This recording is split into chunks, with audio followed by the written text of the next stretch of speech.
wabarakatuh.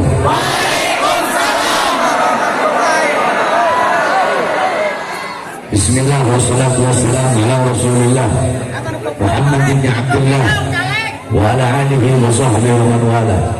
Wa ba'd. Yang saya cintai, yang saya muliakan para alim ulama, para habaib, para kiai, para asatidz, para tokoh masyarakat, para aparat pemerintah, wabil khusus sahibul bait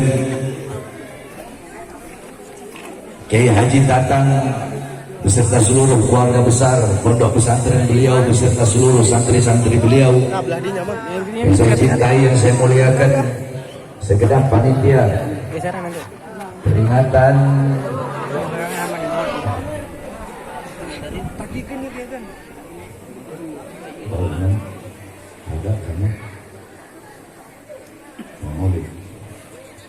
peringatan haul daripada 6 syuhada beserta peringatan maulid daripada Nabi besar Muhammad sallallahu alaihi wasallam. Saudara-saudara sekalian yang dimuliakan oleh Allah, sebelumnya saya mohon maaf karena tidak bisa lama harus menghadiri karena malah hari ini ada sekitar 7 tempat, nanti siang ada berapa tempat, sore terus malam. Saya juga keadaan belum tidur, jadi mohon maaf tidak bisa lama. Sedikit nasihat yang saya sampaikan mudah-mudahan bermanfaat. Dengarkan baik-baik, tanamkan dalam hati dan amalkan.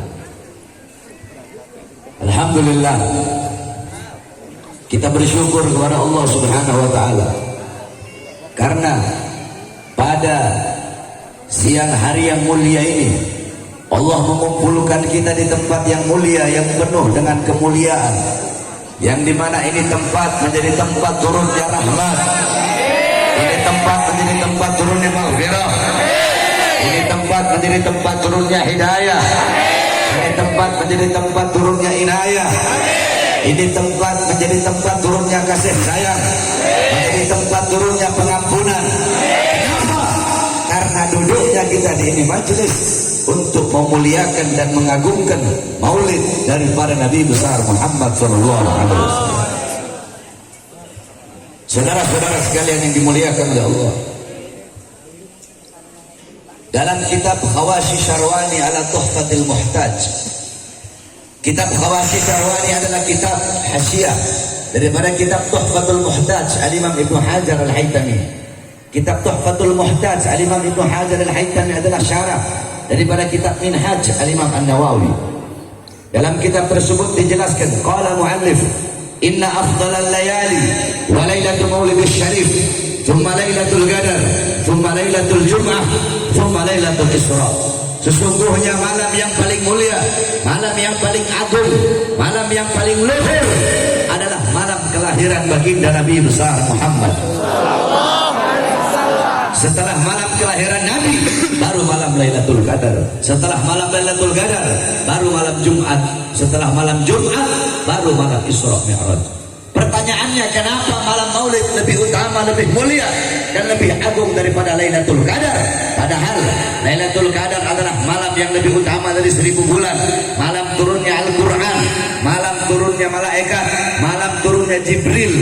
Tetapi kenapa malam Maulid mengungguli dan lebih utama daripada malam Lailatul Qadar? Al-Imam Al-Qastalani radhiyallahu an dalam kitabnya beliau mengatakan bahwasanya malam Maulid lebih utama daripada Lailatul Qadar karena 3 sebab, karena 3 perkara. Yang pertama, Lailatul Qadar adalah malam adanya malaikat, malam turunnya malaikat, sedangkan malam Maulid adalah malam adanya Nabi Muhammad, malam lahirnya Nabi Muhammad. Adanya Nabi, lahirnya Nabi sudah tentu lebih mulia daripada adanya dan turunnya para malaikat. Kemudian yang kedua, Lailatul Qadar adalah anugerah Allah untuk Nabi Muhammad, sedangkan malam Maulid adalah malam lahirnya sosok yang diberikan anugerah tersebut. Berarti kalau bukan karena maulidnya Nabi, tidak akan ada yang namanya Lailatul Qadar. Bahkan kalau bukan karena maulidnya Nabi, tidak akan ada Lailatul Qadar, tidak akan ada hari-hari besar Islam, tidak akan ada Idul Fitri, tidak akan ada Idul Adha, tidak akan ada Fathul Makkah, tidak akan ada kemenangan perang Badar, tidak akan ada Islam, tidak akan ada iman, tidak akan ada Al-Quran, tidak akan ada itu semua kalau bukan karena diawali daripada kelahiran baginda Nabi besar Muhammad sallallahu alaihi wasallam. Ketika tadi saya berada di dalam rumah Kiai Tatang, saya melihat lukisan Abuya, foto Abuya Asyid Muhammad bin Alwi Al-Maliki, sehingga saya terkenang dengan perkataan beliau yang dimana beliau pernah menukil perkataan daripada Al-Imam As-Sayyid Muhammad Amin Qutbi. Kata As-Sayyid Muhammad Amin Qutbi, ya Lailatul Itsnin madha safahat, wahai malam Senin, apa yang telah menyapamu? Kau begitu mulia, kau begitu agung, kau begitu luhur. Wahai malam Senin, apa yang membuatmu menjadi begitu mulia, begitu agung? Ternyata kau menjadi mulia, kau menjadi agung karena berawal dari mula hari-hari yang mulia dalam Islam. Kenapa? Karena pada waktu itulah, pada hari mula lahir cahaya alam semesta baginda Nabi besar Muhammad sallallahu alaihi wasallam. Yang ketiga, kata Imam Al-Qastalani, Lailatul Qadar adalah rahmat Allah untuk umat Nabi Muhammad saja, bukan untuk umat-umat yang lain. Sedangkan lahirnya Nabi, maulidnya Nabi, itu adalah rahmat Allah, bukan hanya untuk umatnya saja, tetapi untuk seluruh alam semesta. Sebagaimana dalam Al-Quran Allah berfirman, wa ma arsalnaka illa rahmatan lil alamin. Tidak aku utus engkau wahai Muhammad kecuali engkau adalah rahmat bagi seluruh alam semesta. Oleh karenanya kita duduk di sini untuk bersyukur kepada Allah atas lahirnya baginda Nabi besar Muhammad SAW.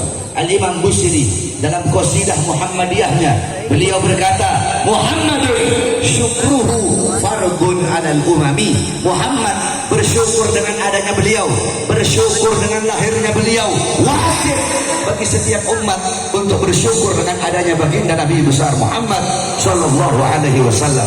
Saudara-saudara, jangankan bersyukur dengan adanya Nabi Muhammad sallallahu alaihi wasallam, kita berpuasa pada tanggal 10 Muharram menjadi puasa sunnah, yaitu puasa Asyura.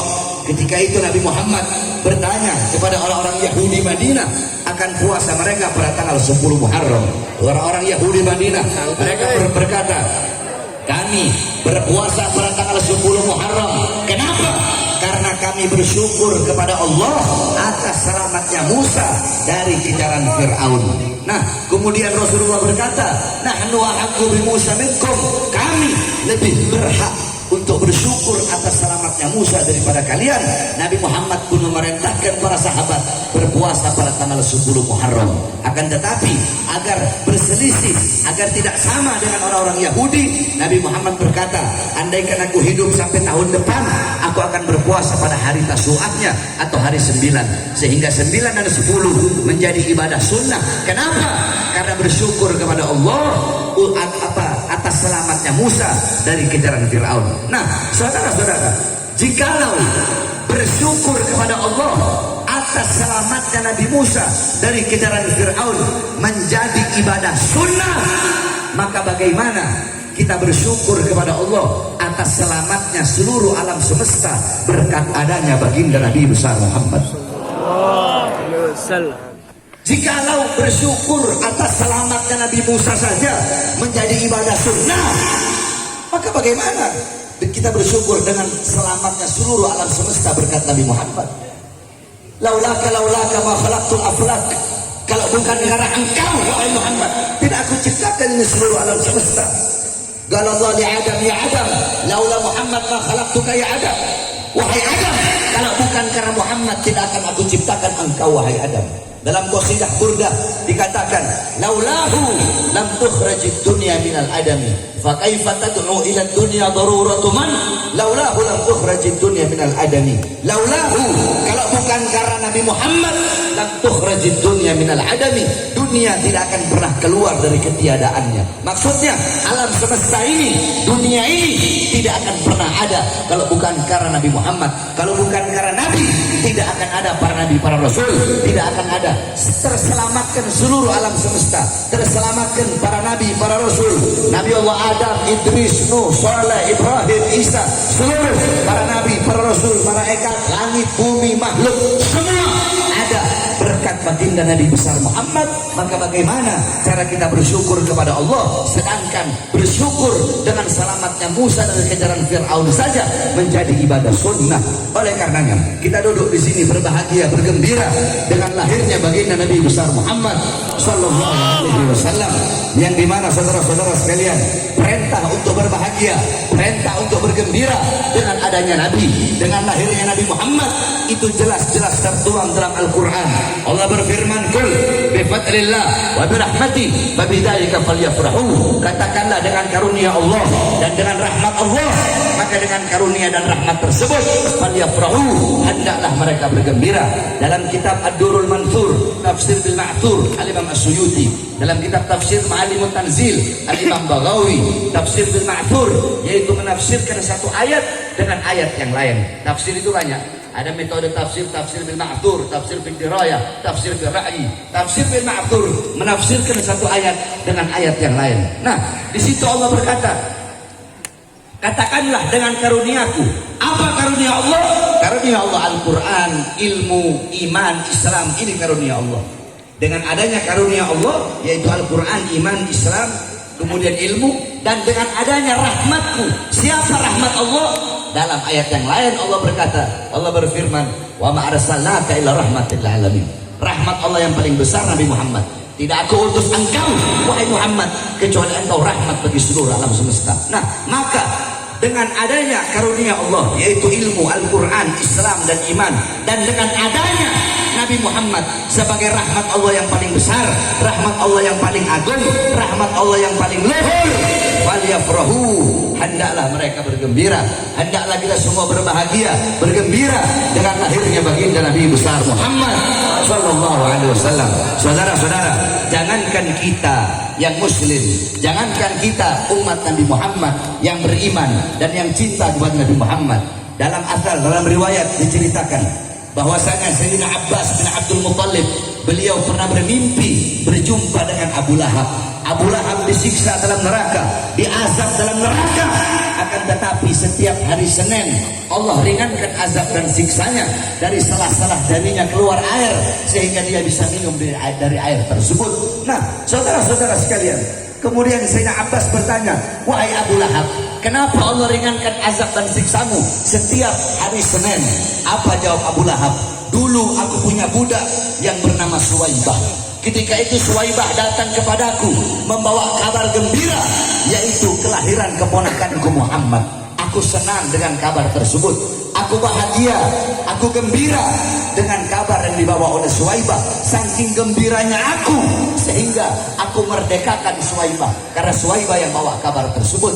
Nah, karena kegembiraanku, karena rasa bahagiaku sesaat dengan lahirnya Muhammad, karena inilah Allah ringankan azab dan siksaku." Saudara-saudara, itu Abu Lahab yang jelas-jelas masuk neraka, Allah ringankan azab dan siksanya karena bergembira sesaat dengan lahirnya Nabi Muhammad. Bagaimana dengan kita, umat Nabi yang memuliakan Nabi, yang mengagungkan Nabi, yang bergembira seumur hidup kita dengan adanya dan dengan lahirnya baginda Nabi besar Muhammad sallallahu alaihi wasallam. Kita duduk di sini memuliakan, mengagungkan daripada hari kelahiran baginda Nabi besar Muhammad sallallahu alaihi wasallam.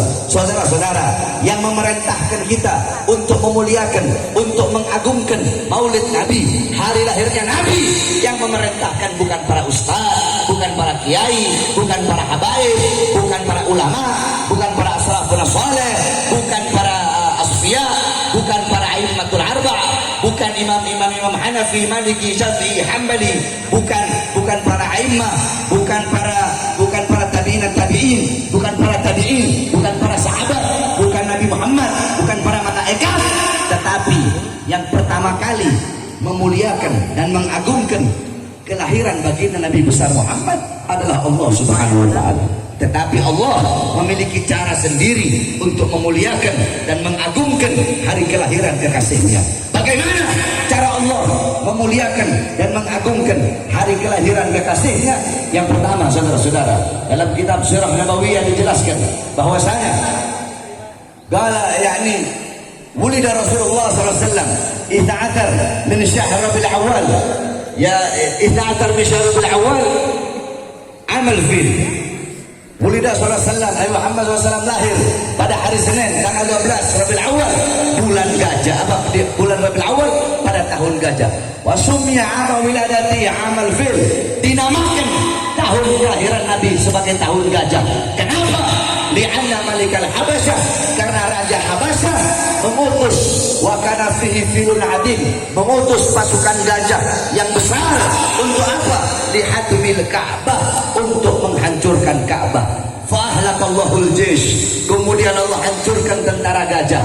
Allah utus burung ababil, satu ekor burung bawa 3 buah batu dari neraka Sijil. Satu batu ditaruh di mulut, satu batu di kaki kanannya, satu batu di kaki kirinya. Ketika itu burung lempar itu batu kepada tentara gajah, jatuh di atas kepala, tembus sampai ke kakinya. Faja'alahum ka'asfim ma'kul, Allah jadikan mereka bagaikan daun yang dimakan oleh ulat, saudara-saudara. Lubang. Jadi itu batu jatuh di atas kepala, tembus sampai ke kaki mereka. Kenapa Allah hancurkan pasukan gajah di saat lahirnya Nabi Muhammad SAW? Apakah tidak bisa sebelum mereka berangkat Allah hancurkan? Bisa. Atau sesudah mereka pulang? Bisa. Tapi kenapa Allah hancurkan di hari lahirnya Nabi, di saat lahirnya Nabi? Takriman, tasyrifan, wa ta'ziman li maulidin Nabi SAW, untuk memuliakan, mengagungkan kelahiran baginda Nabi besar Muhammad SAW. Di saat hari lahirnya Nabi, api majusi yang selama ribuan tahun tidak pernah padam, Allah padamkan di hari kelahiran Nabi Muhammad. Apakah tidak bisa Allah padamkan sebelum Nabi lahir? Bisa. Tidak mustahil Allah mau padamkan sebelum Nabi Muhammad lahir atau sesudah Nabi Muhammad lahir. Tapi kenapa Allah padamkan tepat di hari kelahiran Nabi? Takriman wa tasyrifan wa ta'ziman, memuliakan dan mengagungkan hari kelahiran baginda Nabi besar Muhammad sallallahu alaihi wasallam. Di hari lahirnya Nabi, sumur-sumur yang kering memancarkan air, daun-daun yang kering bertumbuh kembali daunnya, pohon yang kering bertumbuh daun, bertumbuh buah, air sumur-sumur yang kering memancarkan air tepat di hari lahirnya Nabi. Kenapa di hari lahir Nabi? Apakah tidak bisa sebelum Nabi lahir? Bisa. Apakah tidak bisa sesudah Nabi lahir? Bisa. Tapi kenapa di hari lahirnya Nabi? Untuk memuliakan dan mengagungkan hari kelahiran baginda Nabi besar Muhammad sallallahu alaihi wasallam. Di hari lahirnya Nabi, istana Romawi tiang-tiangnya Allah hancurkan, Allah runtuhkan. Kenapa di hari lahirnya Nabi? Untuk memuliakan dan mengagungkan kelahiran baginda Nabi besar Muhammad sallallahu alaihi wasallam. Di hari lahirnya Nabi, semua pintu langit ditutup oleh Allah. Kenapa? Agar iblis tidak bisa mencuri berita dari langit. Kenapa di hari lahir Nabi? Kenapa tidak sebelum Nabi lahir atau sesudah Nabi lahir? Kenapa harus di hari lahirnya Nabi? Untuk memuliakan dan mengagungkan hari kelahiran Nabi Muhammad sallallahu alaihi wasallam. Seperti itulah cara Allah memuliakan dan mengagungkan kelahiran Nabi Muhammad. Nah, intinya saudara-saudara, jikalau inti sari daripada maulid Nabi adalah memuliakan dan mengagungkan kelahiran Nabi, berarti Allah adalah zat yang pertama kali bermaulid kepada Nabi Muhammad SAW.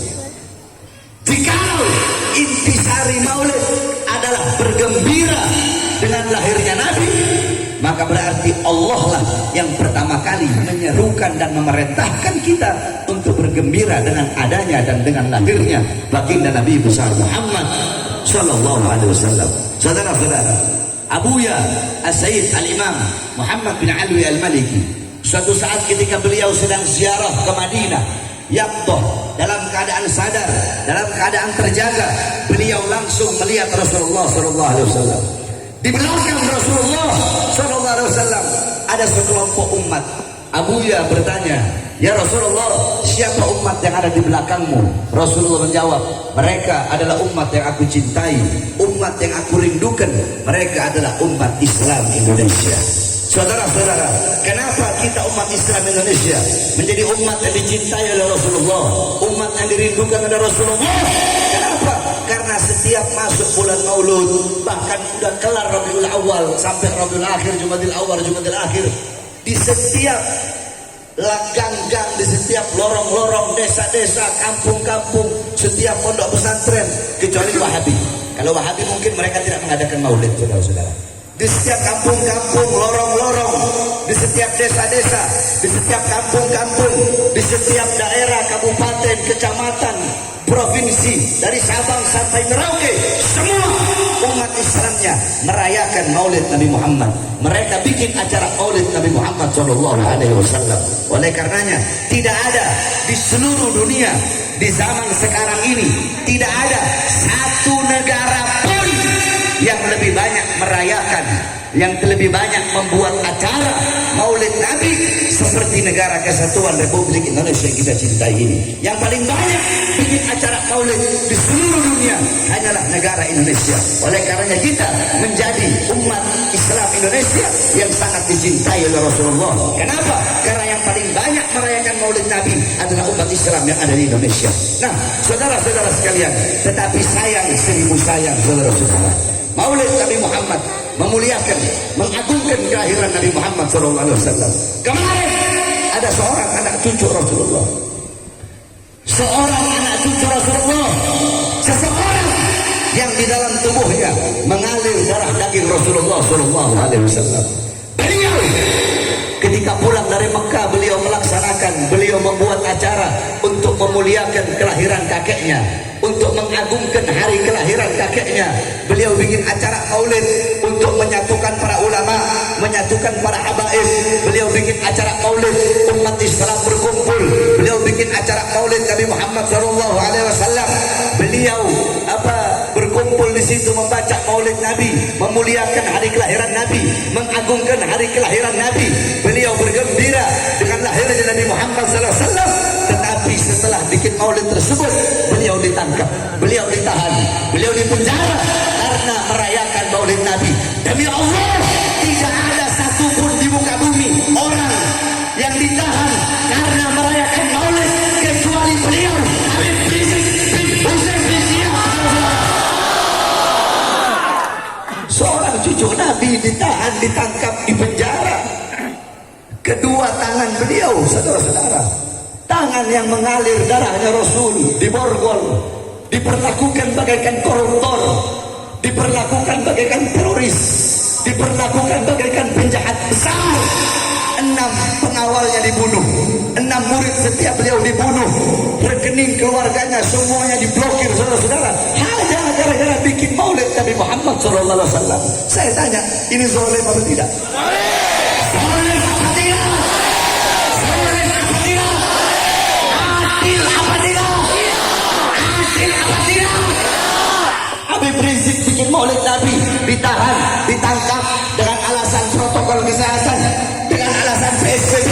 Sedangkan mal-mal tetap buka, sedangkan negara asing mereka mengirimkan tenaga kerja ke Indonesia. Di saat itu berapa banyak warung-warung kecil milik pribumi Indonesia ditutup, mal-mal milik asing buka. Kalau orang-orang yang bikin acara yang pro kepada kekuasaan tidak ditangkap, tidak ditahan, tetapi Habib Rizik bikin Maulid Nabi, beliau dipenjara, dimasukkan penjara, 6 pengawalnya dibunuh, saudara-saudara, hanya karena Maulid Nabi Muhammad SAW. Mal-mal asing tetap buka, kita negara-negara asing tetap kirim tenaga kerja ke Indonesia, sedangkan masih banyak pengangguran, sehingga kita bangsa dan rakyat Indonesia menjadi budak di tanah air kita sendiri, saudara-saudara. Ini adil atau tidak? Adil atau tidak?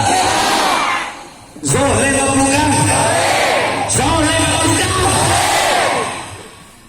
Ini Indonesia, kita mayoritas Ahlus Sunnah wal Jamaah. Kok udah kayak Wahabi aja? Orang bikin Maulid ditahan, dipenjara. Ada apa alasan PSBB? Sama seperti saya kemarin, waktu baru bebas 2 hari dari lapas Cibinong, masih ingat? 2 hari saya keluar dari penjara, baru keluar dari penjara pagi, malamnya langsung saya ceramah. Di situ saya ceramah, besoknya langsung dijemput, dibawa ke lapas Gunung Sindur, kemudian dibawa ke Nusa Kambangan, saudara-saudara. Alasannya apa? 1, alasannya PSBB. 2, alasannya alasannya karena Habib Bahar ceramahnya provokasi dan meresahkan masyarakat. Kalian sudah dengar isi ceramah saya? Yang waktu baru bebas itu? Di situ ceramah saya apa saya bilang? Hei Jokowi, hei Presiden, kenapa rakyat susah? Kau kurung dalam rumah, tidak kau kasih makan. Apakah kau mau bikin rakyat mati kelaparan? Kenapa? Apa warung-warung kecil engkau tutup, sedangkan tenaga kerja asing terus engkau kirim dari luar negeri? Di situ saya membela rakyat apa bukan? Siapa yang saya bela? Siapa yang saya bela? Siapa yang saya bela? Katanya meresahkan. Nah, di sini masyarakat apa nih? Garut. Apa ini? Lambung. Di sini yang hadir semuanya rakyat apa bukan? Rakyat apa bukan? Rakyat apa bukan? Masyarakat apa bukan? Ceramah saya kemarin meresahkan nggak? Meresahkan nggak? Meresahkan tidak? Meresahkan. Meresahkan siapa? Meresahkan pemerintah yang berbuat zalim. Jadi bukan meresahkan masyarakat, tetapi meresahkan mereka, saudara-saudara. Saya dibawa di Nusa Kambangan, di Borgol saya punya tangan, di Borgol saya punya perut, di Borgol saya punya kaki, saudara-saudara. Enggak, emang udah SOP-nya seperti itu. Para petugas-petugas di lapas baik semuanya sama saya. Bahkan ketika mereka mau memborgol saya di Nusa Kambangan, mereka minta maaf. Habib, saya minta maaf, Beb. Kami minta maaf. Ini hanya urusan kerja, Beb. Sebenarnya kami ini NU, Beb. Kami cinta sama Habaib. Cuma mau gimana, Beb? Ini masalah pekerjaan kami. Udah nggak apa-apa, borgol aja. Saya bilang begitu. Di borgol, tangan dari tangan nyambung ke perut, perut nyambung ke kaki. Saya berjalan. Ketika berjalan, saya bertanya kepada mereka, siapa Nabi kalian? Nabi kami Nabi Muhammad. Oh, Nabi kalian Nabi Muhammad? Pantas kalian mengaku sebagai umat Nabi Muhammad, sedangkan di hadapan kalian cucu Nabi kalian, kalian borgol tangan, perut dan kaki. Ketika kalian sholat, kalian baca sholawat. Iya, Beb, kami baca sholawat. Kalian membaca Allahumma sholli ala sayyidina Muhammad wa ala ali sayyidina Muhammad. Iya benar, Beb. Kalian tahu siapa Ali Muhammad yang kalian baca dalam sholat? Gak tahu, Beb. Ali Muhammad, keluarga dan cucu Rasulullah dalam sholawat yang kalian baca, dalam sholat yang menjadi rukun qauliyah, yang kalau tidak kalian baca tidak sah kalian punya sholat. Ali Muhammad adalah orang yang di hadapan kalian dengan borgol tangan, perut dan kaki. Tetapi saya tidak menyalahkan mereka karena peraturan dan SOP-nya udah seperti itu, saudara-saudara. Jadi di negara yang kita cintai ini, sekali lagi saudara-saudara, kita tidak pernah melawan pemerintah. Kita tidak pernah ingin menjatuhkan pemerintah, tidak. Kita ini akidah Ahlussunnah wal Jamaah. Semuanya di sini aswaja bukan? Aswaja bukan? Aswaja akidahnya apa? Asy'ari Maturi. Asy'ari Maturi. Mazhabnya apa?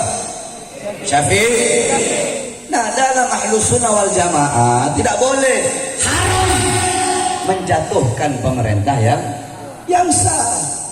Yang kita lawan bukan pemerintahnya, tapi kezaliman dari pemerintah yang kita lawan, kemungkarannya, ketidakadilannya, kebiadabannya, kebijakan-kebijakan yang menyengsarakan rakyat dan menguntungkan asing.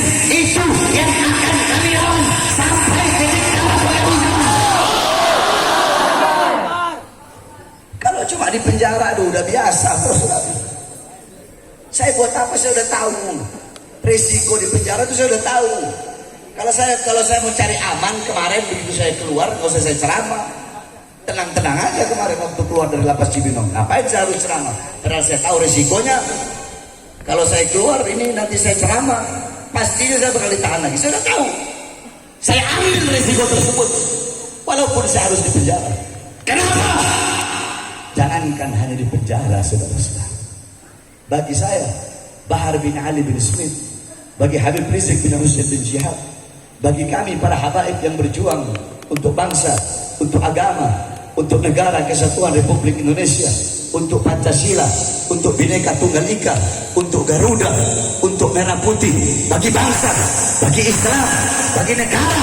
Jangankan cuma di penjara, nyawa saya, jiwa saya, darah saya murah untuk jatuh dan tumpah.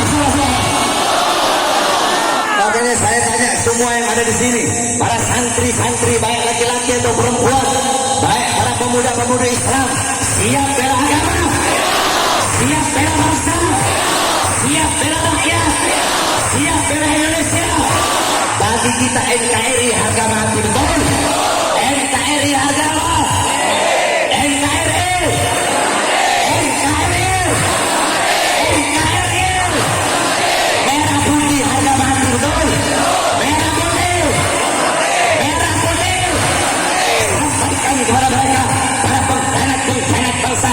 Sampaikan kepada mereka, para pemerintah yang dimana sekarang pada musim pandemi, pada musim corona, di saat mereka bertambah kaya, rakyat tambah susah.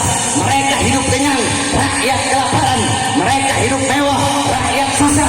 Sampaikan kami, para pemuda-pemudi Indonesia bersumpah demi Allah, selama darah kami masih merah, tulang kami masih putih, merah putih, maka selama itu kami akan tetap berdiri berada di barisan paling depan, siap mati, siap hancur dari negara kesatuan Republik Indonesia. Siap mati, siap hancur, siap binasa.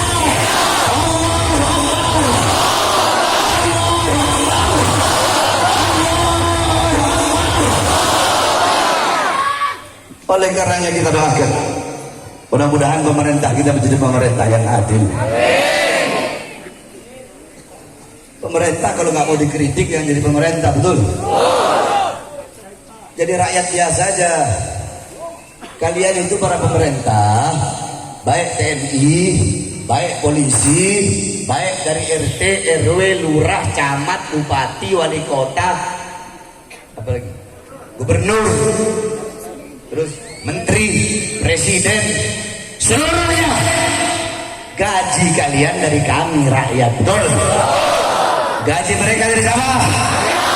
Gaji mereka dari siapa? Gaji mereka dari siapa? Seragam mereka dari siapa?